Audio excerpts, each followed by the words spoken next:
Hello friends, എല്ലാവർക്കും actors media ഒഫീഷ്യലിൻ്റെ മറ്റൊരു പുതിയ വീഡിയോയിലേക്ക് സ്വാഗതം. അപ്പോൾ നമ്മളിന്നുള്ളത് ട്രിവാൻഡ്രം സൂവിലാണ്. അപ്പോൾ 2024 നമുക്ക് എന്തൊക്കെ മാറ്റങ്ങളാണ് തിരുവനന്തപുരം മൃഗശാലയിൽ ഉണ്ടായിട്ടുള്ളതെന്ന് ഈ വീഡിയോയിൽ കൂടി നമുക്ക് പരിശോധിക്കാം. ഇത് ട്രിവാൻഡ്രം സൂവിലെ ഒരു പഴയകാല ടിക്കറ്റ് കൗണ്ടറാണ്. ഇപ്പം എൻട്രൻസിൻ്റെ അടുത്തായിട്ടാണ് ടിക്കറ്റ് കൗണ്ടർ വരുന്നത്. അതുപോലെ തന്നെ കാർ പാർക്കിങ്ങിന് 150 രൂപ ഫീസാണ് ഇവിടെ ഈടാക്കുന്നത്.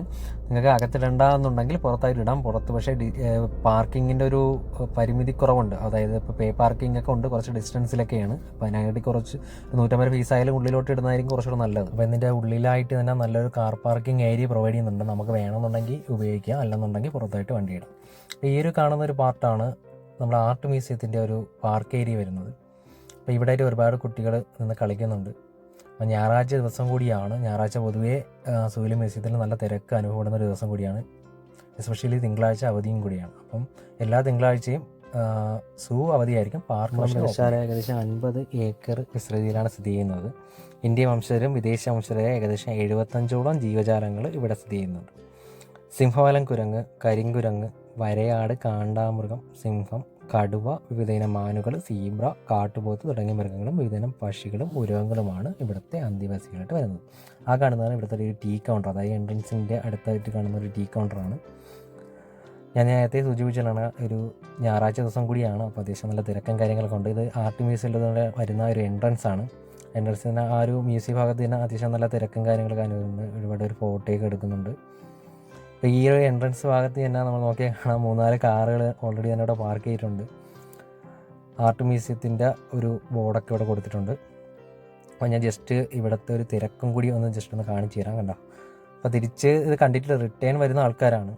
പിന്നെ നമുക്ക് അങ്ങോട്ട് പോകുമ്പം എന്തൊക്കെയാണ് ഞാൻ നേരത്തെ പറഞ്ഞ പോലെ 2024 ഒരുപാട് മാറ്റങ്ങൾ ഇവിടെ ഉണ്ടായിട്ടുണ്ടെന്ന് അറിയാൻ കഴിഞ്ഞിട്ടുണ്ട്. അപ്പോൾ അതെന്തൊക്കെയാണെന്നാണ് നമുക്ക് നോക്കുകയും ചെയ്യാം. ഇനി നമുക്ക് ടിക്കറ്റ് കൗണ്ടറിലോട്ട് പോകാം. അതിനു മുമ്പ് നമ്മുടെ മൃഗശാലയെ പറ്റി കുറച്ച് കാര്യങ്ങൾ നമുക്കറിയാം. അപ്പോൾ നിങ്ങൾക്ക് എല്ലാവർക്കും അറിയാവുന്ന പോലെ തന്നെ കേരളത്തിലെ തന്നെ ഏറ്റവും വലിയ മൃഗശാലയാണ് നമ്മൾ തിരുവനന്തപുരത്ത് പ്രവർത്തിക്കുന്ന ഈ ഒരു മൃഗശാല. 1857 കാലഘട്ടത്തിലാണ് മൃഗശാല സ്ഥാപിക്കപ്പെടുന്നത്. പക്ഷി മൃഗാദികളെ അതിൻ്റെ സ്വാഭാവിക ചുറ്റുപാടിൽ സംരക്ഷിക്കുന്നതിനാൽ അവയുടെ ജീവിത രീതികളെ പറ്റിയൊക്കെ വരുന്ന സന്ദർശകർക്കൊക്കെ മനസ്സിലാക്കാനായിട്ട് പറ്റും. തിരുവനന്തപുരം റെയിൽവേ സ്റ്റേഷനിൽ നിന്ന് ട്രാൻസ്പോർട്ട് ബസ് സ്റ്റാൻഡിൽ നിന്ന് ഏകദേശം 4 കിലോമീറ്റർ മാത്രം അകലെയാണ് ഈ ഒരു മൃഗശാല പ്രവർത്തിക്കുന്നത്. ഇതേ വളപ്പിൽ തന്നെ സ്ഥിതി ചെയ്യുന്ന അലങ്കാര മത്സ്യ പ്രദർശനവും ചരിത്ര മ്യൂസിയവും നമ്മളെ വരുന്ന സന്ദർശകരെല്ലാം ആകർഷിക്കുന്ന മറ്റൊരു ഘടകം കൂടിയാണ്. അപ്പോൾ നമുക്ക് പോണ വഴിക്ക് തന്നെ ഈ എല്ലാ കാഴ്ചകളും കണ്ടിട്ട് പോകാം. അപ്പോൾ നമുക്ക് ആദ്യം ടിക്കറ്റ് കൗണ്ടറിലോട്ട് പോകാം. അപ്പം ഇവിടെ തന്നെ ഒരു ബോർഡ് വെച്ചിട്ടുണ്ട്, മൃഗശാല സൂ ടിക്കറ്റ് ഇൻഫർമേഷൻ സെൻറ്റർ എന്ന് പറഞ്ഞുകൊണ്ട്. അപ്പോൾ ആ ഒരു കാണുന്ന ഏരിയയാണ് നമ്മളെ ടിക്കറ്റ് കൗണ്ടറിൻ്റെ ഏരിയയാണ്. അതിനൊക്കെയാണ് ഇവിടെ ഒരു ചെറിയ ബോർഡ് വെയർ മാസ്ക് എന്ന് പറഞ്ഞിട്ട്. അതായത് നമ്മളെ കോവിഡ് കാലഘട്ടത്തിൽ മാസ്ക് യൂസ് ചെയ്ത് നിർബന്ധമായിട്ടും സ്ട്രിക്ട്നെസ് ഉള്ള ഒരു ടൈമായിരുന്നു. ഇപ്പോൾ അത്ര സ്ട്രിക്ട്നെസ്സും കാര്യങ്ങളൊന്നും ഇല്ല. കോവിഡിന് ശേഷമൊക്കെ ഇപ്പോൾ ആക്റ്റീവായിട്ട് വരുന്നേ ഉള്ളൂ. ആ ഒരു ടൈമിലൊക്കെ എല്ലാവർക്കും അനുഭവപ്പെട്ട ബുദ്ധിമുട്ട് ഇവിടെയും അനുഭവപ്പെട്ടിട്ടുണ്ടായിരുന്നു. ഇപ്പോൾ ടിക്കറ്റ് കൗണ്ടറിലൊക്കെ അത്യാവശ്യം നല്ല തിരക്കും കാര്യങ്ങളൊക്കെ ഉണ്ട്. അപ്പോൾ ഇവിടെ അതിനൊക്കെ തന്നെ നമുക്ക് പ്രവേശനം പാസ് മൂലം നിയന്ത്രിച്ചിരിക്കുന്നു. മുതിർന്നവർക്ക് 30 രൂപ വെച്ചാണ് പ്രവേശന ഫീസ് ഇവിടെ വരുന്നത്. രാവിലെ 9 മണി മുതൽ വൈകുന്നേരം 5:15 വരെയാണ് ഇവിടെ ഓപ്പൺ ആയിട്ടുള്ള ടൈം വരുന്നത്. 5:15 ശേഷം പിന്നെ സന്ദർശനത്തിനകത്തോട്ട് പ്രവേശിക്കുന്നതല്ല. തിങ്കളാഴ്ച ദിവസം ഞാൻ നേരത്തെ സൂചിപ്പിച്ച കണക്ക് ഇവിടെ അവധിയാണ്. അതാരും മറന്നുപോലും. എല്ലാ തിങ്കളാഴ്ചയും മൃഗശാല അവധിയായിരിക്കും. പാർക്കുണ്ടായിരിക്കും. ആ ടൈമിൽ മൃഗശാല ഓപ്പൺ ആയിരിക്കത്തില്ല. നമ്മൾ ഇതിനകത്തോട്ട് ഏകദേശം നമ്മളെ മൃഗശാലയിൽ അകത്തോട്ട് പ്രവേശിച്ചിട്ടില്ല. ഈ ഒരു പുറത്തൊരു എൻട്രൻസിൽ നിന്ന് തന്നെ എല്ലാവരും ഈ ഒരു ഉച്ച സമയമാണ്, ഏകദേശം ഒരു 2, 2:30, 3 മണി ടൈമാണ് ഇപ്പം. അപ്പോൾ ഈ ഒരു ടൈമിൽ തന്നെ നല്ല വെയിൽ, ഈ സമയത്ത് നല്ല ചൂടുള്ള കാലാവസ്ഥയാണ്. ഇപ്പോൾ റെസ്റ്റും കാര്യങ്ങളും. ഇതൊരു ക്യാൻറ്റീന് ഈ ഒരു സൈഡിലായിട്ട്, അതായത് ടിക്കറ്റ് കൗണ്ടർ സൈഡിലായിട്ട് ഒരു ക്യാൻറ്റീൻ വരുന്നുണ്ട്. എല്ലാവരും അവിടെ ഇരിക്കുന്നുണ്ട്, കുറച്ച് റെസ്റ്റ് എടുക്കുന്നതാണ്, കുറച്ചൊരു ടിക്കറ്റ് എടുത്ത് ഉള്ളിലോട്ട് പ്രവേശിക്കുന്നതാണ്. അപ്പോൾ ഈ ഒരു ബോർഡിൽ കാണുന്ന കണക്ക് തന്നെ ടിക്കറ്റ് കൗണ്ടർ, ക്ലോക്ക് റൂം എല്ലാം അതിൻ്റേതായ നിർദ്ദേശങ്ങളനുസരിച്ച് അവിടെ കാണിച്ചിട്ടുണ്ട്. അപ്പോൾ അത് നമ്മൾ നോക്കിയും കണ്ടും ചെയ്യുക. ഞാൻ എൻ്റെ വൈഫും കൂടെയാണ് വന്നത്. ഇപ്പം നമുക്ക് 2 പേർക്ക് ടിക്കറ്റ് എടുക്കുമ്പോൾ ഏകദേശം 60 രൂപ ആവും. അപ്പോൾ അത് നമുക്ക് എങ്ങനെയാണെന്നുള്ള ചെക്ക് ചെയ്യാം. അപ്പോൾ ടിക്കറ്റ് കൗണ്ടറിലോട്ട് ഏകദേശം 4-5 റോയായിട്ട് തിരിച്ചിട്ടുണ്ട്. അപ്പോൾ ഞാൻ നേരത്തെ സൂചിപ്പിച്ച കണക്ക് തന്നെ ഇലക്ട്രോണിക് സംവിധാനങ്ങളൊന്നും തന്നെ ഇല്ല. ഡയറക്റ്റ് ക്യാഷ് പേയ്മെൻ്റ് ആണ്. പിന്നെ ടിക്കറ്റ് നിർബന്ധമായിട്ട് എടുക്കാനുള്ള ഡീറ്റെയിൽസും കാര്യങ്ങളൊക്കെ അവിടെ എഴുതി ഒട്ടിച്ചിട്ടുണ്ട്. അപ്പോൾ നമ്മൾ ടിക്കറ്റ് എടുത്ത് കഴിഞ്ഞു. ഒരു ടിക്കറ്റിന് ഞാൻ നേരത്തെ സൂചിപ്പിച്ച കണക്ക് തന്നെ 30 രൂപ വെച്ചാണ് വരുന്നത്. അപ്പോൾ 2 ടിക്കറ്റ് ആകുമ്പോൾ 60 രൂപയായിട്ട് വരുന്നുണ്ട്. അപ്പം എല്ലാവരും നിർബന്ധമായിട്ട് ടിക്കറ്റ് എടുത്തിട്ട് തന്നെ പോവുക. അവിടെ നമ്മളെ എൻട്രൻസിൻ്റെ ഭാഗത്ത് ചെക്കിങ്ങിനായിട്ട് ആളുണ്ടാവും. നല്ല തിരക്കാണ്. ഞായറാഴ്ചയും കൂടി ആയതുകൊണ്ട് തന്നെ നല്ല തിരക്കാണ് അനുഭവപ്പെടുന്നത്. ആ കാണുന്ന ഒരു ഏരിയയാണ് എൻട്രൻസ് ഭാഗം വരുന്നത്. അപ്പോൾ നമ്മളിതിൻ്റെ ഉള്ളിലോട്ട് പ്രവേശിച്ചിരിക്കുകയാണ്. ഇതിൻ്റെ ഉള്ളിലായിട്ട് നടന്നു പോകുന്നവർക്ക് നടന്നു പോകാം, അല്ലാത്തവർക്ക് ബഗ്ഗിയുണ്ട്. ബഗ്ഗി വണ്ടിയിൽ നമുക്ക് വേണമെങ്കിൽ പോകാം. അപ്പോൾ അതിനെക്കാട്ടിയും ശരിക്കും പറഞ്ഞാൽ നമ്മൾ നടന്നു പോയി തന്നെ കാണണം. കണ്ടാൽ മാത്രമേ ഒരു ഭംഗിയും എല്ലാം നേരിട്ട് കാണാനും ഫോട്ടോ എടുക്കാനും ഒക്കെ പറ്റത്തുള്ളൂ. ഓക്കെ, നമ്മൾ ഫസ്റ്റ് കാണുന്ന നമ്മളൊരു എന്താ പറയുക, നമ്മളെ എൻട്രൻസിലുള്ള മെയിൻ ആൾ നമ്മളെ സിംഹവാലൻ കുരങ്ങ്. അപ്പോൾ പുള്ളിക്കാരൻ്റെ ഒരു ഏരിയയാണ് വരുന്നത്. ഫസ്റ്റ് നമ്മൾ കാണുന്ന ഫസ്റ്റ് എൻട്രൻസിലോട്ട് കയറി വരുമ്പോൾ ഇട സൈഡിൽ നമ്മളെ വെൽക്കം ചെയ്യാനായിട്ടുള്ള ആളാണ്. നമ്മളെ ഈ എൻട്രൻസ് ബോർഡിലും പുള്ളിക്കാരൻ്റെ ഒരു ഫോട്ടോ ഉണ്ടായിരുന്നു. പുള്ളിക്കാരൻ എന്തോ ചെയ്തുകൊണ്ടിരിക്കുന്ന വളരെ തിരക്കിലാണ് പുള്ളിക്കാരൻ. ആൾക്ക് ഫോട്ടോ എടുക്കാനായാലും വീഡിയോയ്ക്കായാലും പോസ് ചെയ്യാനായിട്ട് ഭയങ്കര ഇഷ്ടമാണ്. ശരിക്കും ഒരാളും ഉണ്ടായിരുന്നു, ഇപ്പോൾ ഒരാളെ മാത്രമേ ഇവിടെ കാണുന്നുള്ളൂ. ഒരാൾ ചിലപ്പം ഇവിടെ ഒരു വൈഡായിട്ടുള്ള ഏരിയ തന്നെ അവർക്ക് കൊടുത്തിട്ടുണ്ട്. അതിൻ്റെ ബാക്ക് സൈഡിലോ അവിടെ എങ്ങാണ്ട് കാണും. അപ്പോൾ നമുക്ക് എന്തായാലും കാഴ്ചയിൽ ഇപ്പോൾ ഒരാളെ മാത്രമേ കാണുന്നുള്ളൂ. ഇനി മുന്നോട്ട് പോകുമ്പോൾ കാണാൻ പറ്റുമായിരിക്കാം. ഓക്കെ, നമ്മളിനി അടുത്തായിട്ട് കാണാൻ പോകുന്നത് കാട്ടുപോത്തിൻ്റെ ഒരു വൈഡായിട്ടുള്ള ഏരിയയാണ്. നമ്മൾ ഈ കണ്ട സിംഹവാലൻ കുരങ്ങിൻ്റെ നേരെ ഓപ്പോസിറ്റാണ് ഈ ഒരു കാട്ടുപോത്തിൻ്റെ ഈ ഒരു വൈഡായിട്ടുള്ള ഏരിയ വരുന്നത്. ഇത് രണ്ട് എൻട്രൻസ് ഭാഗത്താണ് വരുന്നത്. ഇത് വല സൈഡും നമ്മൾ നേരത്തെ കണ്ടത് ഇട സൈഡ് വെച്ചാണ്. ഒരുപാട് കാട്ടുപോത്തുകൾ ഇപ്പോൾ ഉണ്ട്. ഇത് ശരിക്കും സൗത്ത് ഏഷ്യയിൽ കാണപ്പെടുന്ന ഒരു തരം കാട്ടുപോത്താണ്. ഇതിൻ്റെ ഭാരം ഏകദേശം കണക്ക് കൂട്ടണമെന്നുണ്ടെങ്കിൽ ഒരു 600-1500 കിലോഗ്രാം, 600 മുതൽ 1500 കിലോഗ്രാം വരെയാണ് ഇതിൻ്റെ ഒരു ഭാരം കണക്കാക്കുന്നത്. അപ്പോൾ ഇതിൽ അവിടെ സൂചിപ്പിച്ചിട്ടുള്ള ഒരു കണക്കാണ് ഞാൻ പറഞ്ഞത്. നീളം 250 മുതൽ 350 കിലോഗ്രാം വരെയാണ് ഇതിൻ്റെ ഒരു നീളം വരുന്നത്. 275 ദിവസമാണ് ഇതിൻ്റെ ഗർഭകാലം വരുന്നത്. ഓക്കെ, സസ്യബുക്കാണ്. 30 വർഷമാണ് ഇതിൻ്റെ ജീവിത കാലയളവ് വരുന്നത്. അപ്പോൾ 30 വർഷമാണ് ശരിക്കും ഇതിൻ്റെ ഒരു ജീവിത കാലയളവ് നമുക്ക് നോക്കി കാണാൻ പറ്റുന്നത്. അപ്പം ഇവിടെ ഏകദേശം ഒരു 8-9 ഏകദേശം അത്രയൊക്കെ വരുന്നുള്ളൂ. അപ്പം നമ്മൾ ഇവിടെ നിന്ന് കുറച്ച് ദൂരോട്ട് നോക്കുമ്പോൾ ഒരു കുട്ടി എന്തോ മരത്തിൻ്റെ മുകളിലായിട്ട് കയറിയിരിക്കുന്നവർ കാണാം. എന്താ മരത്തിൻ്റെ മുകളിലല്ല, എന്തോ ഒരു ഇതിലോട്ട് കയറിയിരിക്കുന്നത് നമുക്ക് ശരിക്കും അറിയത്തില്ല എന്താണെന്നുള്ള. മുന്നോട്ട് പോയി നോക്കാം. ഓക്കെ, ഇവിടെ പ്രീമിയർ ഇൻ്റർപ്രിട്ടേഷൻ സെൻ്ററൊക്കെ എഴുതി വെച്ചിട്ടുണ്ട്. അവിടെ ഷട്ടറൊക്കെ ഇട്ട് വെച്ചേക്കണം, എന്താണെന്നുള്ള സംഭവം അറിയത്തില്ല. അവിടെ കുറച്ച് സ്റ്റാച്ചുവും കാര്യങ്ങളൊക്കെ ഉണ്ട്. നമ്മൾ ഫ്രണ്ടിൽ കണ്ട കുരങ്ങൻ്റെയും അതിൻ്റെയൊക്കെ സ്റ്റാച്ചു ആണ് കാണുന്നത്. അപ്പോൾ അതിൻ്റെ ഇതിലൊക്കെ വെച്ചിട്ട് കൊച്ചുങ്ങളെയൊക്കെ വെച്ചിട്ട് ഫോട്ടോയൊക്കെ എടുക്കുന്നുണ്ട്. അതുപോലെ തന്നെ സൂവിൻ്റെ അകത്ത് എടുത്ത് പറയേണ്ട ഒരു കാര്യം എന്ന് വെച്ചാൽ ഒരുപാട് വാട്ടർഫാൾസും ലേക്കൊക്കെ കൺസ്ട്രക്ട് ചെയ്തിട്ടുണ്ട്. അപ്പോൾ അതൊക്കെ നമുക്ക് ആർട്ടിഫിഷ്യലായിട്ട് ചെയ്തിട്ടുള്ളതാണ്, കാണാനും വളരെ ഭംഗിയാണ്. അപ്പോൾ അത് നമുക്ക് മുന്നോട്ട് പോകുമ്പോൾ കാണാം. എല്ലാവരും കൊച്ചുങ്ങളെ വെച്ചിട്ട് ഫോട്ടോ എടുക്കുന്ന ഒരു തിരക്കിലും കാര്യങ്ങളൊക്കെയാണ്. അപ്പം ഞാൻ നേരത്തെ സൂചിപ്പിച്ച കണക്ക് തന്നെ ഇവിടെ ബഗ്ഗിയുണ്ട്. ബഗ്ഗിൽ കൂടെ നിങ്ങൾക്ക് വേണമെങ്കിൽ യാത്ര ചെയ്യാം. പക്ഷെ നമ്മൾ നേരിട്ട് കാണുന്ന അത്ര ഒരു ഇത് പറ്റത്തില്ല. കാര്യം വെച്ചാൽ നമ്മൾ ബഗ്ഗിൽ കൂടെ യാത്ര ചെയ്യുമ്പോൾ ആ കാണുന്ന ഇതിൽ ഫോട്ടോസും കാര്യങ്ങളൊക്കെ എടുക്കുന്നത് വളരെ ബുദ്ധിമുട്ടായിരിക്കും. അപ്പോൾ പെയ്ഡ് സർവീസാണ്, ചെറുതുമുണ്ട് വലുതുമുണ്ട്. അപ്പോൾ ചെറിയ ഫാമിലിക്കാണെന്നുണ്ടെങ്കിൽ അത് ചൂസ് ചെയ്യാം. അതിൻ്റെ എമൗണ്ടും കാര്യങ്ങളും എനിക്ക് കറക്റ്റ് അറിയത്തില്ല. അപ്പോൾ തന്നെ എന്തായാലും ഇതിലിട്ട് പറയുന്നില്ല.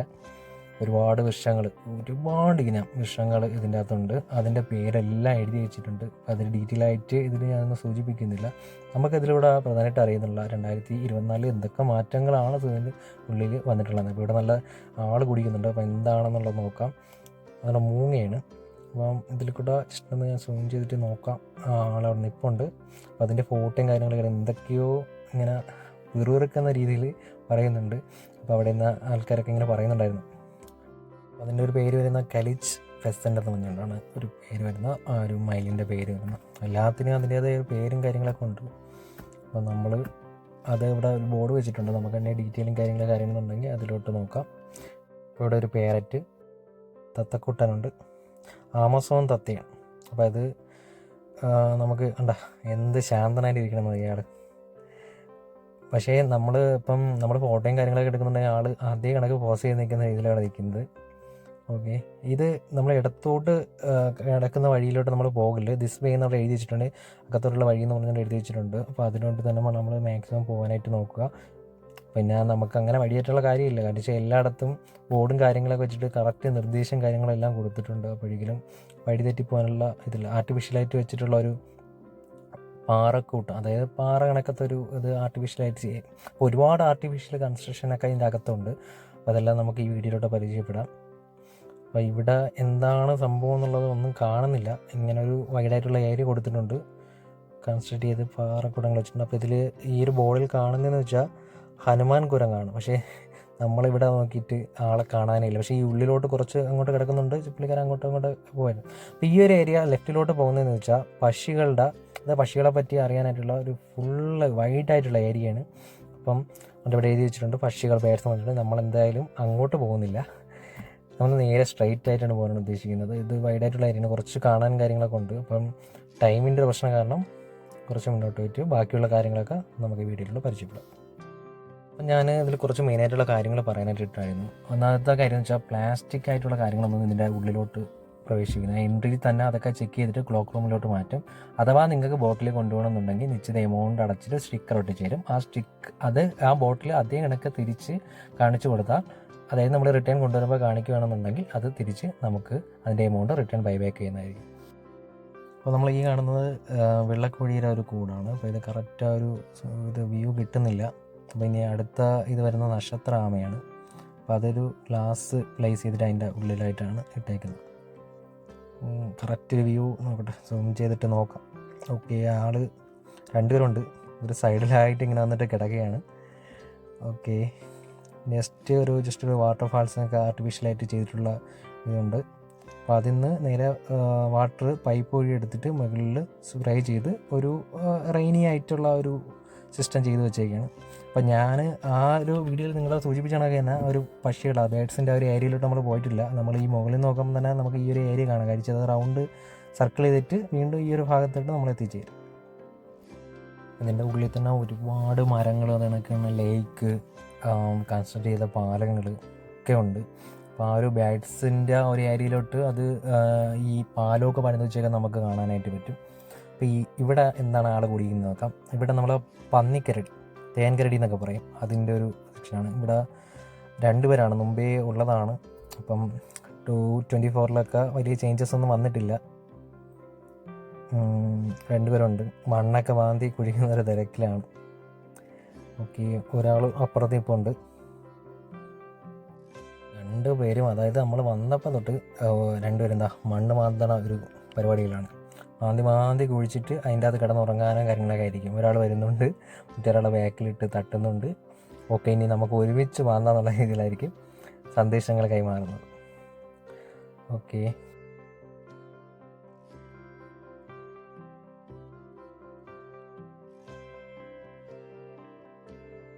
ഒരുപാട് പേരിങ്ങനെ ഫോട്ടോസ് എടുക്കാനായിട്ട് ഞാൻ നേരത്തെ പറഞ്ഞതൊക്കെ ഇങ്ങനെ നിൽപ്പുണ്ട്. എന്താണ് ഇവന്മാരെ പരിപാടി എന്നുള്ള ആശ്ചര്യത്തോട് നോക്കിയത്. പക്ഷേ സംഭവം വേറെ ഒന്നുമില്ല, ചുമ്മാ മണ്ണ് മാതുക, അങ്ങോട്ടും ഇങ്ങോട്ടും നടക്കുക, ഇത് തന്നെ. കുറച്ച് വൈഡായിട്ടുള്ള ഏരിയ തന്നെ അവർക്ക് കൊടുത്തിട്ടുണ്ട്. ബാക്കിലോട്ടൊക്കെ കുറച്ച് ആർട്ടിഫിഷ്യലായിട്ട് റോക്കിൻ്റെതൊക്കെ ചെയ്ത് വെച്ചിട്ടുണ്ട്.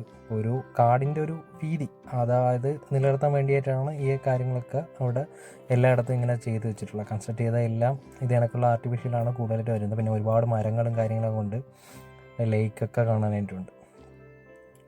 ഓക്കെ, എന്നാൽ നമുക്ക് കരടിക്കുട്ടൻ്റെ അടുത്ത് നിന്ന് മാറി ഇനി അടുത്ത കാഴ്ചയിലോട്ട് പോകും. നല്ല വൈഡായിട്ടുള്ള ഒരു ഏരിയയാണ് ഇതിൻ്റെ ഉള്ളിൽ തന്നെ പ്രൊവൈഡ് ചെയ്യുന്നത്. നിങ്ങൾ കാഴ്ചയിൽ കാണുന്നതൊക്കെ തന്നെ നല്ല വൈഡായിട്ട് ലെഫ്റ്റും റൈറ്റും സ്ട്രൈറ്റും ഒക്കെ വഴികളായിട്ട്. അപ്പോൾ ഓരോ ഇടത്ത് പോകുമ്പോഴും നമ്മൾ ഓരോ കാഴ്ചകളായിരിക്കും. മെയിനായിട്ടുള്ള പാതകളിലെല്ലാം ചെറിയൊരു ബോർഡ്, ഒരു ബ്ലാക്ക് ബോർഡ് വെച്ചിട്ട് ഇന്ന വഴി ഇന്ന ഐറ്റംസാണ്, അതായത് ഇന്ന മൃഗങ്ങളാണ്, പക്ഷിമൃഗാദികളാണ് എന്നുള്ള സൂചിപ്പിച്ചുകൊണ്ടുള്ള എല്ലാ ഇതും വെച്ചിട്ടുണ്ട്. അപ്പോൾ ഈ കാണുന്നത് വാട്ടറാണ്, കുടിവെള്ളമാണ്. അപ്പോൾ കുടിവെള്ളം ഒരുപാട് സ്ഥലങ്ങളിൽ തന്നെ ഇവിടെ പ്ലേസ് ചെയ്തിട്ടുണ്ട്. അതിനൊക്കെ എന്നാ ലാട്രിനായാലും ബാത്റൂംസും വാഷ് ഏരിയയും ഒക്കെ ഇതിൻ്റെ ഉള്ളിൽ തന്നെ പ്രൊവൈഡ് ചെയ്തിട്ടുണ്ട്. ക്യാൻറ്റീനുണ്ട്. നമ്മൾ ഫസ്റ്റ് എൻട്രൻസിൽ കണ്ടത് KTDCയുടെ ഒരു ക്യാൻറ്റീനാണ് കണ്ടത്. അപ്പോൾ നല്ലൊരു ഫുഡും കാര്യങ്ങളൊക്കെയാണ് പ്രൊവൈഡ് ചെയ്യുന്നത്.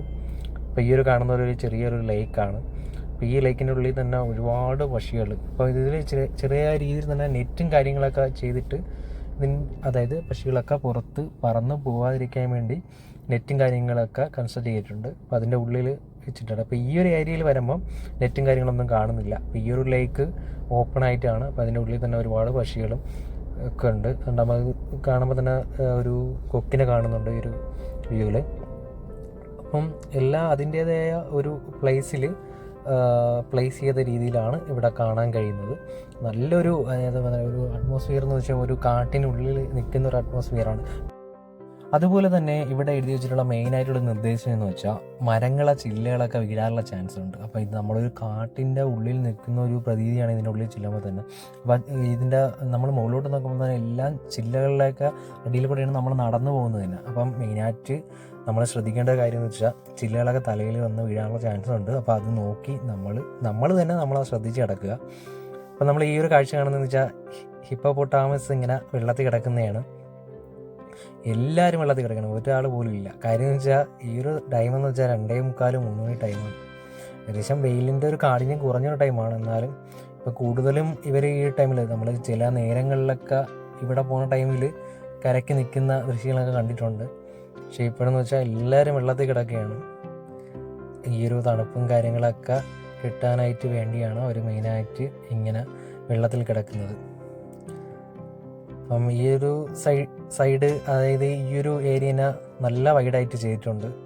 ഇവിടെ ചെറിയൊരു ലേക്ക് കണക്ക് ഇങ്ങനെ ചെറിയ രീതിയിലൊരു ലേക്ക് എന്ന് പറയാൻ പറ്റത്തില്ല, ഒരു കുളം ആ ഒരു രീതിയിൽ ഇങ്ങനെ ചെയ്തു വെച്ചേക്കുകയാണ്. അപ്പോൾ അതിൻ്റെ ഉള്ളിൽ ഏകദേശം ഒരു 6-7 ഹിപ്പോപ്പൊട്ടാമസ് കിടക്കുന്നുണ്ട്. അപ്പം നമ്മൾ മുന്നോട്ട് പോയിട്ടുള്ള ബാക്കി കാഴ്ചകളൊക്കെ കാണാം. ഓക്കെ, എല്ലാവരും ഫോട്ടോസ് എടുക്കുന്നതും അതിൻ്റെയൊക്കെ തിരക്കിലാണ്. അപ്പം നമ്മൾ ഈ വന്ന ടൈം എന്ന് വെച്ചാൽ ഒരു ഹോളിഡേ ഡേ ആണ്. ഞാൻ നേരത്തെ സൂചിപ്പിച്ചിട്ടുണ്ട്, ഞായറാഴ്ച ദിവസം വന്നത്.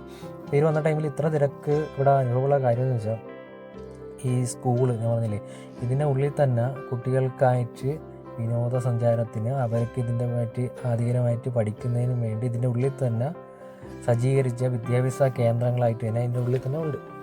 ശരിക്കും പറഞ്ഞാൽ വിദ്യാഭ്യാസ ബോധവൽക്കരണ പരിപാടികൾക്ക് വേണ്ടിയാണ് ഈ ഒരു കേന്ദ്രം ഇതിനുള്ളിൽ തന്നെ പ്രവർത്തിച്ചു വരുന്നത്.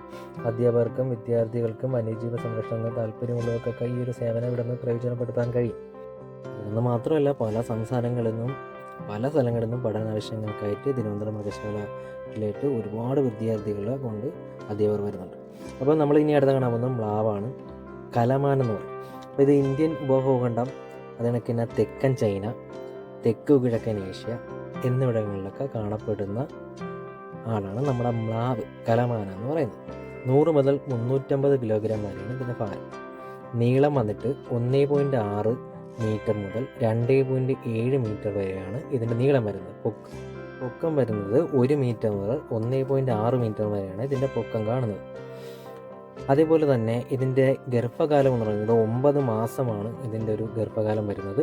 സസ്യബുക്കാണ്. 20-26 വർഷം വരെയാണ് ഇതിൻ്റെ ജീവിത കാലയളവ് വരുന്നത്. ഇനി സിംഹം, കടുവ എന്ന് പറഞ്ഞുകൊണ്ട് ഒരു ആരോ കാണിച്ചിട്ടുണ്ട്, അങ്ങോട്ടാണ് ഇനി മാംസബുക്കുകളുടെ ഒരിടം വരുന്നത്. ഇപ്പോൾ നമ്മൾ സസ്യബുക്കുകളെ കണ്ടു കഴിഞ്ഞു, ഇനി മാംസബുക്കുകളുടെ.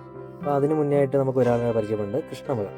അപ്പോൾ കൃഷ്ണമൃഗം നിങ്ങൾക്ക് അറിയാം, ഇന്ത്യ, നേപ്പാൾ എന്നിവിടെ കാണപ്പെടുന്നു. 20 മുതൽ 57 കിലോഗ്രാം വരെ ഭാരം വരുന്നത്. നീളം 120 സെൻറ്റിമീറ്റർ, 84 സെൻറ്റിമീറ്റർ വരെയാണ് പൊക്കം വരുന്നത്. ഗർഭകാലം 6 മാസം, 10-15 വർഷമാണ് ഇതിൻ്റെ ജീവിത കാലയളവ് വരുന്നത്. ഇനി നമ്മൾ അടുത്തായിട്ട് കാണാൻ പോകുന്നത് ബ്രൗൺ റിയ എന്ന് പറയുന്ന ഒരു പക്ഷിവിഭാഗത്തിൽപ്പെടുന്ന ഒരു പക്ഷിയാണ്. അപ്പോൾ ഇത് പൊതുവേ കാണുന്നത് തെക്കേ അമേരിക്കയിലെ തെക്ക് കിഴക്കൻ പ്രദേശങ്ങളിലാണ് ഇത് പൊതുവേ കൂടുതലായിട്ടും കാണപ്പെടുന്നത്. തെക്കേ അമേരിക്കയിലെ ഏറ്റവും വലിയ പക്ഷി വിഭാഗത്തിൽപ്പെടുന്ന ഒരു പക്ഷിയാണ് ബ്രൗൺ റിയ.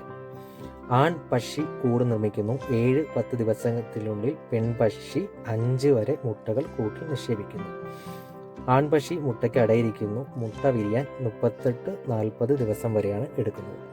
13 വർഷം വരെ ജീവിക്കുന്ന ഒരു പക്ഷിയാണ് ബ്രൗൺ റിയ. ഓടുമ്പോൾ ചിറകുകൾ ശരീരം ബാലൻസ് ചെയ്യുന്നതിനും ദിശ മാറ്റുന്നതിനും വേണ്ടിയാണ് ഉപയോഗിക്കുന്നത്. 30-38 ദിവസം വരെയാണ് നമ്മൾ നേരത്തെ പറഞ്ഞ കണക്ക് തന്നെ ഇതിൻ്റെ കുഞ്ഞുങ്ങൾ വിരിയാനായിട്ടുള്ള കാലാവധി വരുന്നത്. അപ്പം നമ്മളിനി അടുത്തായിട്ട് പരിചയപ്പെടാൻ പോകുന്നത് പുള്ളിമാനാണ്. നിങ്ങൾക്ക് എല്ലാവർക്കും അറിയാവുന്ന ഒരു മൃഗമാണ് പുള്ളിമാൻ. ഇത് മെയിനായിട്ട് ഇന്ത്യ, നേപ്പാൾ, ശ്രീലങ്ക എന്നിവരിലാണ് കാണപ്പെടുന്നത്. നല്ല വൈഡായിട്ടുള്ള ഒരു ഏരിയ തന്നെയാണ് തിരുവനന്തപുരം മൃഗശാലയിൽ ഇതിനായിട്ട് കൊടുത്തിട്ടുള്ളത്. ഒരുപാടെണ്ണം, ഏകദേശം ഒരു 10-60 അടുപ്പിച്ചൊക്കെ വരും. എന്തൊക്കെയോ തിരഞ്ഞു പോകാൻ ആൾ. അപ്പോൾ ഇതിൻ്റെ ഭാരം വന്നിട്ട് 20 മുതൽ 75 കിലോഗ്രാം വരെയാണ് ഇതിൻ്റെ ഭാരം വരുന്നത്. നീളം 1.7 മീറ്ററാണ്. പൊക്കം വന്നിട്ട് 70 മുതൽ 90 സെൻറ്റിമീറ്റർ വരെയാണ് പുള്ളിമാൻ്റെ പൊക്കം വരുന്നത്. അപ്പോൾ ഇതിൻ്റെ ഗർഭ കാലാവസ്ഥ എന്ന് വെച്ചാൽ അത് ലോങ് ആയിട്ടുള്ളതാണ്. 210 മുതൽ 225 ദിവസം വരെയാണ് ഇതിൻ്റെ ഗർഭകാലാവസ്ഥ വരുന്നത്. ഇതിൻ്റെ ജീവിത കാലയളവ് 9 മുതൽ 11 വർഷം വരെ. ഏകദേശം 11 വർഷം വരെയൊക്കെ നമ്മളിപ്പോൾ പുള്ളിമാൻ്റെ കാലാവധി വരുന്നുള്ളൂ, ജീവിത കാലയളവ് വരുന്നുള്ളൂ. അപ്പോൾ ഇവിടെ നിങ്ങൾക്ക് നോക്കിയാൽ തന്നെ കാണാം, ഏകദേശം ഞാൻ പറഞ്ഞ കണക്ക് തന്നെ ഒരു 10-60 പല ഇടങ്ങളിലായിട്ട് സ്പ്ലിറ്റ് ചെയ്തിട്ടാണ് കിടക്കുന്നത്. കുറച്ച് കൂട്ടം ഇവിടെ ഉണ്ട്, കുറച്ച് കൂട്ടം ഇതിൻ്റെ അപ്പുറത്തായിട്ട് കിടപ്പുണ്ട്. ഇങ്ങനെ ഓരോ മൂലകളിലായിട്ട് ഇങ്ങനെ കൊടുക്കും. ഓക്കെ, ഇനി നമുക്ക് അടുത്ത ആളെ പരിചയപ്പെടാം. ഇനി അടുത്ത ആളെന്ന് വെച്ചാൽ നമ്മൾ എൻട്രൻസിൽ നമ്മൾ കാട്ടുപോത്തിനെ കണ്ടായിരുന്നു. അപ്പോൾ അതിൻ്റെ കുറച്ച് ഭാഗമായിട്ടാണ് ഇവിടെ കാട്ടുപോത്തിനെ ഇവിടെ കാണിച്ചിട്ടുള്ളത്. അപ്പം നമ്മൾ നേരത്തെ ഇതിനെ പറ്റിയുള്ള ഡീറ്റെയിൽസും കാര്യങ്ങളൊക്കെ പരിചയപ്പെട്ടതാണ്. ആദ്യം കണ്ടതിൽ നിന്ന് വ്യത്യാസം എന്ന് വെച്ചാൽ കളറിൽ കുറച്ചുകൂടെ വ്യത്യാസമുണ്ട്. അപ്പോൾ ഇത് സൗത്ത് ഏഷ്യയിൽ കാണപ്പെടുന്നതാണ്. നമ്മൾ നേരത്തെ പറഞ്ഞ കണക്ക് 60 മുതൽ 1500 കിലോഗ്രാം വരെയാണ് ഇതിൻ്റെ ഭാരം വരുന്നത്. 360 സെൻറ്റിമീറ്റർ വരെ ഇതിൻ്റെ നീളം വരുന്നുണ്ട്. 275 ദിവസം ഗർഭകാലാവസ്ഥ ഉണ്ട്. 30 വർഷം ജീവിത കാലയളവും വരുന്നുണ്ട്. അപ്പോൾ ഇവിടെ കാണാൻ കഴിയും കുടിവെള്ളം ലഘുഭക്ഷണശാല പ്രഥമ ശുശ്രൂഷ കേന്ദ്രം. ഇതെല്ലാം സ്ട്രെയിറ്റ് ആയിട്ടാണ്, അതായത് മാംസ്യ ബുക്കുകളൊക്കെ വരുന്ന ആ ഒരു ഏരിയയിലോട്ടാണ് ഇത് കാണുന്നത്. നമ്മൾ അന്യ സിനിമയൊക്കെ കണ്ടിട്ടില്ലേ? അപ്പോൾ അന്യ സിനിമയ്ക്കകത്ത് വിക്രം വരുന്ന ഒരു ബോധത്തില്ലേ, അത് തന്നെ ഇത്. അപ്പോൾ അതിൻ്റെ അകത്ത് ഇങ്ങനെ കൊക്ക് വന്നിട്ട് അവൻ്റെ പണി കിടക്കുന്നുണ്ട്. എല്ലാ ജീവജാലങ്ങളെയും ചെറിയ ചെറിയ കുഞ്ഞു പ്രാണികളെല്ലാം കൊത്തി തിന്നുന്നുണ്ട് ആൾ. അത് കാട്ടുപോത്ത് അത് കണക്കങ്ങ് ഇരുന്ന് കൊടുക്കുന്നുണ്ട്.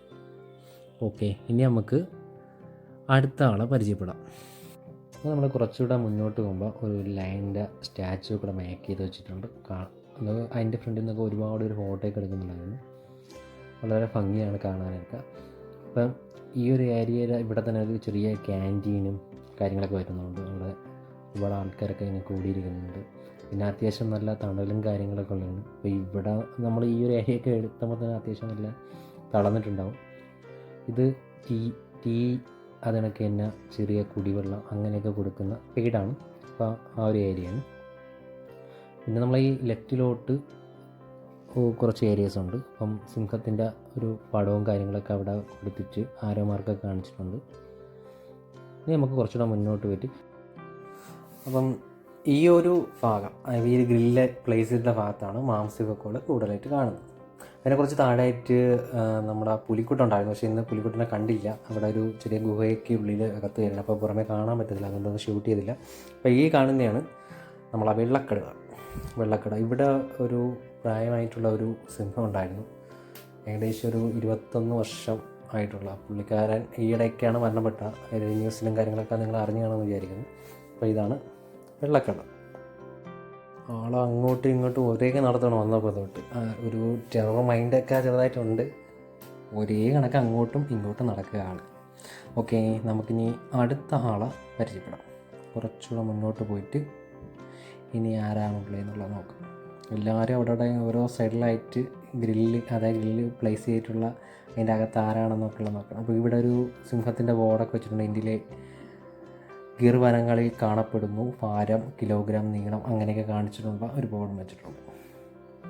അപ്പോൾ ഇതിൻ്റെ അകത്ത് നോക്കുമ്പോൾ ഒരാൾ അതിൻ്റെ അകത്ത് നല്ല ഉറക്കത്തിലാണ്. വെള്ളക്കടുവ തന്നെ അതിൻ്റെ അകത്ത് ഫുഡൊക്കെ ഇട്ടിട്ടുണ്ട്, മീറ്റൊക്കെ ഇട്ട് കൊടുത്തിട്ടുണ്ട്. കുറച്ച് കഴിച്ചിട്ട് അതേ കണക്കിനെ കുറച്ച് ഇട്ടൊക്കെയാണ്. അപ്പോൾ ആൾ ടെറർ മൈൻഡൊക്കെ ഇട്ടിട്ട് നല്ല ഉറക്കത്തിലോട്ട് പോവുകയാണ്. അപ്പോൾ കുറച്ച് മുമ്പ് നമ്മളൊരു കണ്ട ഒരു വെള്ളക്കടുവ നല്ല ആക്റ്റീവായിരുന്നു, പുള്ളിക്കാരൻ നിദ്രയിലുണ്ടാണ്. ഇനി നമ്മൾ കാണാൻ പോകുന്ന ഇവിടുത്തെ മെയിനാണ് ജോർജ് എന്ന് പറഞ്ഞുകൊണ്ടുള്ള കടുവയാണ്. അപ്പോൾ പുള്ളിക്കാരന് നിങ്ങൾക്ക് എല്ലാവർക്കും അറിയാവുന്ന പോലെ തന്നെ ഒരു കഥ ഉണ്ട് പുള്ളിക്കാരന്. ജോർജ് എന്ന് പറഞ്ഞ പുള്ളിക്കാരൻ ഇവിടെ എത്തുന്നതെന്ന് വെച്ചാൽ 2015 കാലഘട്ടത്തിൽ വയനാട്ടിൽ നിന്നാണ് പുള്ളിക്കാരനെ ഇവിടുത്തെ മൃഗശാലയിൽ എത്തിക്കുന്നത്. അങ്ങനെ അണുബാധ മൂലം ഭക്ഷണം പോലും കഴിക്കാൻ പറ്റാത്ത സിറ്റുവേഷനിലായിരുന്നു വയനാട്ടിൽ വനപാലകർ ഈ കടുവയെ കണ്ടെത്തിയത്. അന്ന് ഒരുപാട് മൃഗങ്ങളാൽ അനങ്ങാപറ്റ സാഹചര്യത്തിൽ ആക്രമണപ്പെട്ട നിലയിലായിരുന്നു അന്ന് ജോർജിനെ കണ്ടെത്താനായത്.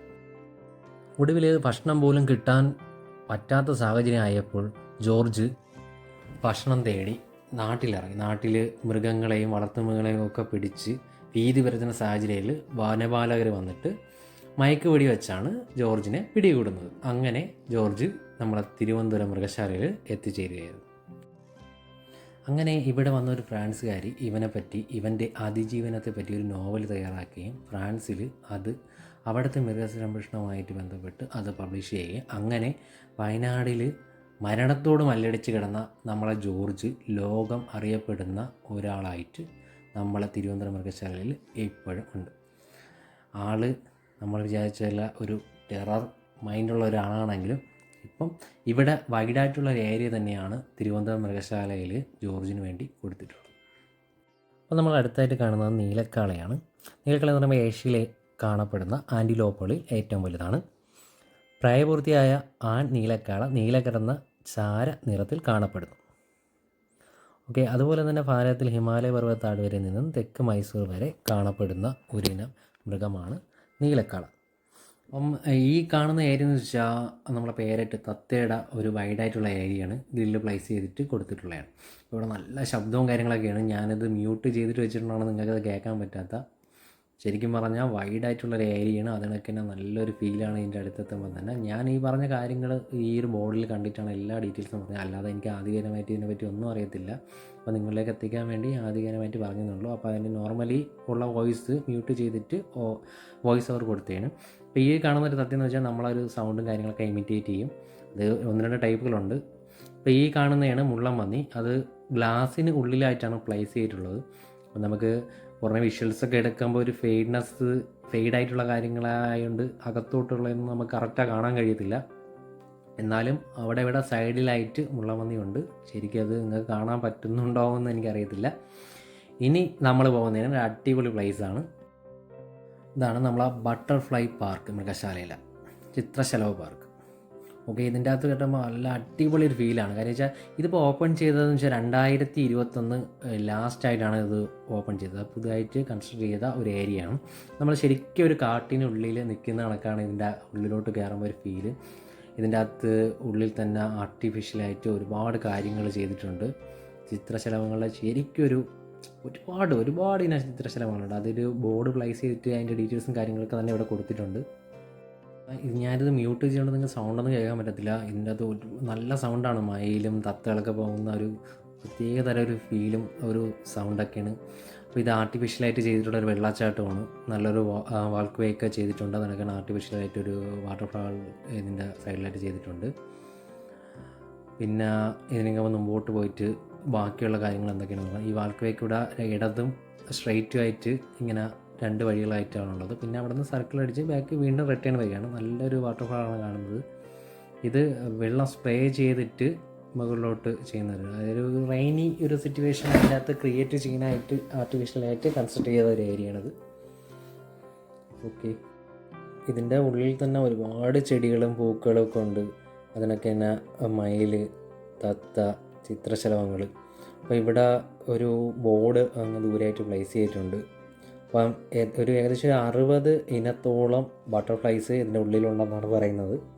അപ്പം നമുക്ക് ഇതിൽ 1-2 എണ്ണത്തിനൊക്കെയാണ് കാണാൻ കഴിയുന്നത്. ബാക്കി ഇതിൻ്റെ അകത്ത് ഉണ്ടാവണം. അപ്പോൾ ഇതിൽ പ്ലേസ് ചെയ്തിട്ടുള്ളത് അതിൻ്റെ ഡീറ്റെയിൽസൊക്കെ നിങ്ങൾക്ക് വേണമെങ്കിൽ വായിച്ച് നോക്കിയിട്ട് ഇവിടെ വരണ സമയത്ത് മനസ്സിലാക്കാനായിട്ട് വരും. എത്ര ടൈപ്പോളം ബട്ടർഫ്ലൈസ് ഉണ്ടെന്നുള്ളതൊക്കെ നമുക്ക് ഇതിനുള്ളിൽ നിന്ന് അതിലുള്ള ഡീറ്റെയിൽസ് നോക്കിയിട്ട് മനസ്സിലാക്കാനായിട്ട് കഴിയും. ഓക്കെ, ഇനി നമുക്ക് ഇറങ്ങിയിട്ട് ബാക്കി ഉള്ള കാഴ്ചകൾ കാണാം. ഇനി നമുക്ക് വേറൊരിടത്ത് പോകാനുണ്ട്. അതെന്ന് വെച്ചാൽ നമ്മളെ ഉരകങ്ങള ഒരു പ്ലേസാണ്. അപ്പോൾ അവിടോട്ടും കൂടെ നമുക്ക് കയറി അതിൻ്റെ കാഴ്ചകൾ കാണുന്നതിന് തൊട്ട് മുന്നേ ആയിട്ട് ഇവിടെ എന്തൊരു സംഭവമുണ്ട്. അതായത് കണ്ണാടി മുതലേ എന്നാണ് ഇവിടെ എഴുതി വെച്ചിട്ടുള്ളത്. അപ്പോൾ അതെന്താണെന്നുള്ളത് നമുക്ക് നോക്കാം. അപ്പോൾ നമ്മളെ കണ്ണാടി മുതല south America, central America, Caribbean അതായത് വെസ്റ്റ് ഇൻഡീസ് എന്നിവിടങ്ങളിൽ കാണപ്പെടുന്നു. ഇതിൻ്റെ ഭാരം വന്നിട്ട് 7 മുതൽ 58 കിലോഗ്രാം വരെയാണ്. ആള് പുറത്തോട്ട് ചാടിയിട്ടുണ്ട്. ഇതിൻ്റെ സൈഡിലായിട്ട് ഒരാളും കൂടെ ഉണ്ട്. അപ്പോൾ അതിനെയും കൂടെ നമുക്ക് കാണാം. നീളം വന്നിട്ട് 1.5 മുതൽ 2 മീറ്റർ വരെയാണ് ഇത് നീളം. മുട്ട വിരിയാനെടുക്കുന്ന സമയം 65 മുതൽ 104 ദിവസം വരെയാണ് ഇതിൻ്റെ ആ ഒരു കാലയളവ്. ആഹാരരീതി മാംസഭുക്കാണ്. ജീവിത കാലയളവ് വന്നിട്ട് 30 മുതൽ 40 വർഷം വരെ ഇതിന് ജീവിത കാലയളവുണ്ട്. അപ്പോൾ 40 വർഷം വരെ ഉള്ള ആളാണ് ഈവൻ. വെള്ളത്തിൽ നിന്നൊക്കെ ഏറി വളരെ സൈലൻ്റായിട്ടാണ് ആളിരിക്കുന്നത്. അടുത്തൊരാൾ കൊണ്ട് നിദ്രയിലാണ് പുള്ളി. ഓക്കെ, ദെൻ നമ്മുടെ ഒട്ടകപ്പക്ഷി. ഒട്ടകപ്പക്ഷി തെക്കേ ആഫ്രിക്കയിലെ പുൽമേടുകളിലും തുറസായ മരത്തോപ്പുകളിലും മരുഭൂമികളിലൊക്കെയാണ് സാധാരണ കാണപ്പെടുന്നത്. ജീവിച്ചിരിക്കുന്ന 2 ടൈപ്പ് ഒട്ടകപ്പക്ഷിയാണ്. സാധാരണ ഒട്ടകപ്പക്ഷി, സൊമാലി ഒട്ടകപ്പക്ഷി. ഇത് കൂട്ടത്തിൽ 12 ഒട്ടക പക്ഷികൾ വരെ ഉണ്ടാവാം. 7 മുതൽ 10 വരെ മുട്ടകൾ കൂടിൻ്റെ ഭാഗത്തായി നിക്ഷേപിക്കും. ഓക്കെ, ഇനി നമുക്ക് പരിചയപ്പെടാനുള്ളത് ഉരകങ്ങൾ. അപ്പോൾ ഉരകങ്ങളിലെ ഒരു വലിയ കലവറയിലോട്ടാണ് നമ്മൾ പോകുന്നത്. ഇതാണ് എൻ്റെ എൻട്രൻസ്. ശരിക്കും നമ്മളൊരു ഗുഹയ്ക്ക് ഉള്ളിലോട്ട് കയറി പോകുന്നൊരു ഫീലാണ് ഇതിൻ്റെ ഉള്ളിലോട്ട് കയറുമ്പോൾ. ശരിക്കും ഒരു ഭയാനകമായൊരു. ഓക്കെ, നമുക്ക് ഓരോ ഉരകങ്ങളായിട്ട് പരിചയപ്പെടാം. അതിനകത്ത് മൊബൈലൊക്കെ ഫോൺ യൂസ് ചെയ്യണേക്കെ റെസ്ട്രിക്ഷനെ പറ്റിയൊക്കെ എഴുതി വെച്ചിട്ടുണ്ട്. എന്നാലും എല്ലാവരും ഷൂട്ടൊക്കെ ചെയ്യുന്നുണ്ട്. ഇതാണ് റെറ്റിക്കുലേറ്റസ് പൈത്തസ് എന്ന് പറയുന്ന ലോകത്തിലെ ഏറ്റവും നീളം കൂടിയ പാമ്പ്. പുള്ളിക്കാരൻ നമുക്ക് നേരെ കാണാൻ പറ്റില്ല, പുള്ളിക്കാരൻ വെള്ളത്തിൻ്റെ ഉള്ളിലായിരുന്നു. അടുത്ത നമ്മൾ കാണുന്ന പെരുമ്പാമ്പാണ്. അപ്പം പെരുമ്പാമ്പ് ഇതിൻ്റെ ഉള്ളിലാണ്, പക്ഷേ അങ്ങ് എൻഡിലായിട്ട് സൂം ചെയ്താൽ കറക്റ്റ് കാണാൻ പറ്റും. പുള്ളിക്കാരൻ ഒരു മൂലയിലായിട്ട് ഇങ്ങനെ റെസ്റ്റ് എടുക്കുന്ന കൂട്ടത്തിലാണ്.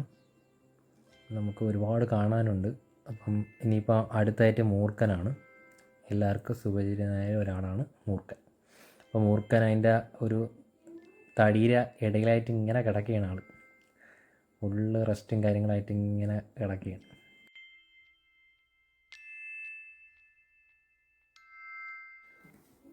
ഇനി അടുത്തായിട്ട് വരുന്നത് വെച്ചാൽ വെള്ളാമ, കരാമ, അങ്ങനെ 2-3 ടൈപ്പ് ആമകളാണ് ഇതിൻ്റെ അകത്തുള്ളത്. അപ്പം വെള്ളാമ, കരാമ അങ്ങനെയുള്ള 2-3 ടൈപ്പ് ആമകളാണ്. വെള്ളത്തിലാണ് കിടക്കുന്നത്. ഇങ്ങനെ നീന്തി കളിച്ച് കിടക്കുകയാണ്. കുറച്ച് പേര് റെസ്റ്റ് എടുക്കുന്നുണ്ട്, കുറച്ച് പേരിങ്ങനെ നീന്തി പതുക്കെ തുടിക്കുന്നുണ്ട്. ഓക്കെ,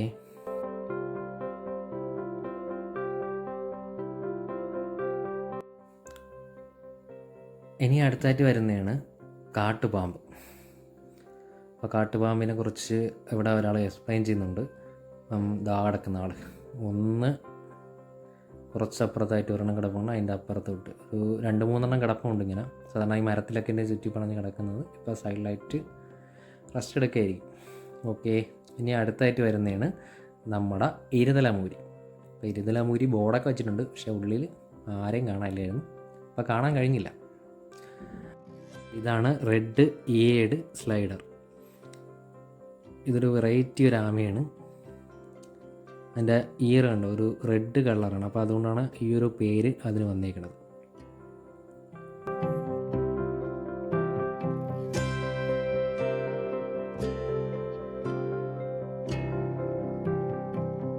ഇവിടെ ഇങ്ങനെ ഷുഗർ ഗ്ലൈഡർ എന്ന് പറഞ്ഞ് എഴുതി വെച്ചിട്ട് അതിൻ്റെ അകത്ത് കുറച്ച് ഫ്രൂട്ട്സും കാര്യങ്ങളും അങ്ങനെയൊക്കെ അതിൻ്റെ അകത്ത് ഡിസ്പ്ലേ ആയിട്ട് വെച്ചിട്ടുണ്ടായിരുന്നു.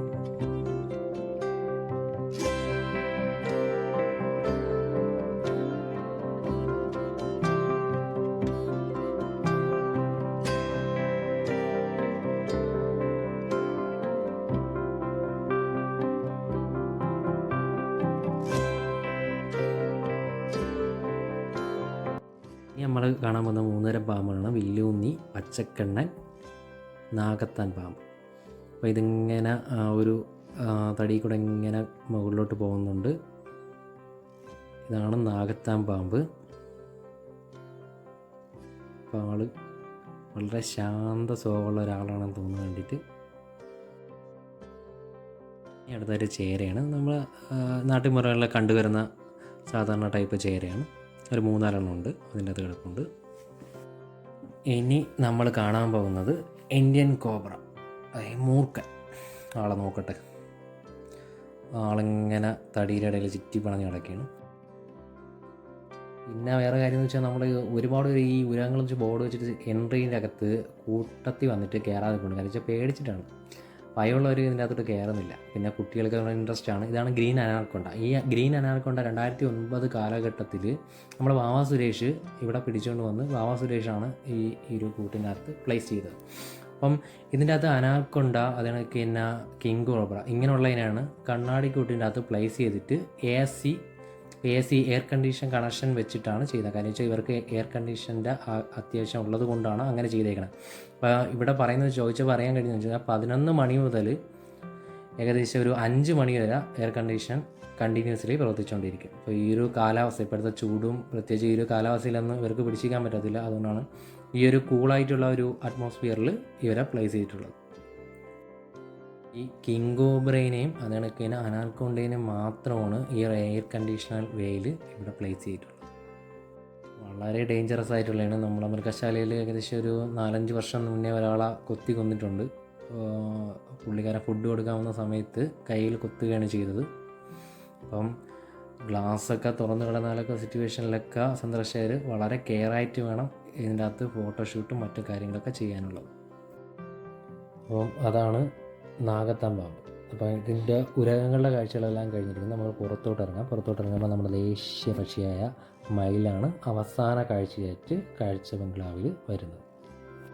അപ്പം നമ്മളെ ഈ 2024 കാലഘട്ടത്തിൽ ഇവിടെ വന്ന മാറ്റങ്ങളെന്ന് വെച്ചാൽ ഒരു 21 വർഷമായിട്ടുള്ള ഒരു ലൈൻ ഉണ്ടായിരുന്നു. പുള്ളിക്കാരൻ മരണപ്പെട്ടു. അതിനൊക്കെ തന്നെ ഒരു പുലി മരണപ്പെട്ടു, ഒരു പാമ്പ് മരണപ്പെട്ടു. അതിനെ ഹിപ്പോപ്പൊട്ടാമസിനെ ഇവിടെ നിന്ന് വേറെ സ്റ്റേറ്റിലോട്ട് കൊണ്ടുപോയി.